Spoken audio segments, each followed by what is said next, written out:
I'm Tungamirai Simbini. I'm an MD here. I teach in informatics and analytics, and I've been working on this field for about 15 years now. And I think we're seeing our progression of our field moving into the fields of data mining and knowledge discovery, and also artificial intelligence and machine learning in particular. So we're teaching our students a bit in analytics and informatics, and a bit of that in machine learning. So we see a lot of potential actually in the field of artificial intelligence, in that we can see a lot of automation that is likely to happen, especially in developing countries. And that's why we're also preparing our students in this particular discipline. However, we actually do see the complications and the challenges, even from patient level to the practitioner's level. How do you get to account for ethical issues that are related to AI, in terms of medical errors, in terms of the challenges that you face, in terms of access to those technologies as well.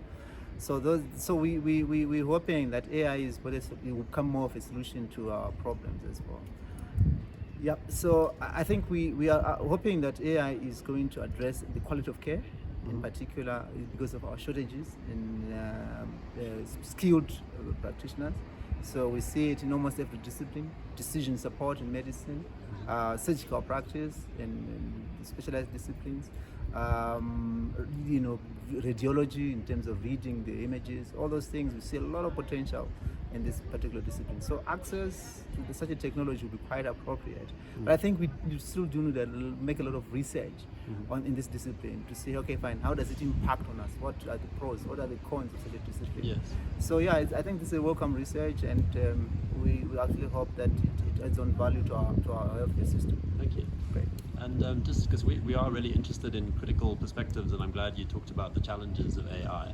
And one thing I'm thinking about is that AI is mainly owned by large companies, right? In order to have the hardware and the support for like these large data sets, it's probably a few companies in the world that own those.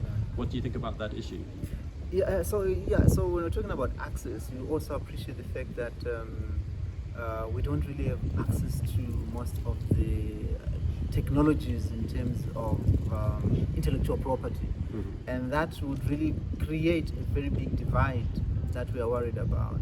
So maybe people can discuss that in a bit more detail on how to make these technologies accessible to low and middle income countries, number one. Number two, there's also the option of open source AI tools, and that's something that we should see African communities developing, because in real terms, the big companies, the airport companies, IBMs, and all these other guys, these are the guys in Microsoft, these are the guys who are really rushing with this technology.